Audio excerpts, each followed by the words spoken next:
Hi, I'm Sujon, and we're tackling a super helpful tool for your law firm's online success, that is SILS keywords. Let's make this easy and effective for you. SILS stands for service and location. It's just combining what legal services you offer with where you offer them. For example, family law, Adelaide.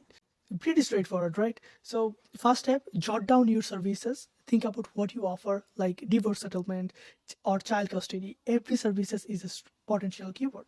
Next, where do you work? It could be one city or several neighborhoods. Each one is a part of your sales keywords.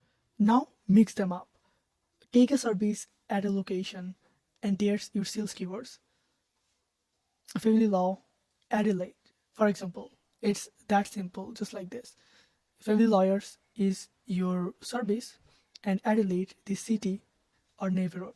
You can get a bit creative too.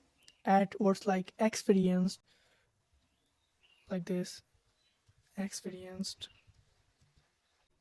or trusted for more unique keywords. This helps you stand out. That's it. Sales keywords are an easy, effective way to help local find your services. Just remember, it's all about what you offer and where you offer it.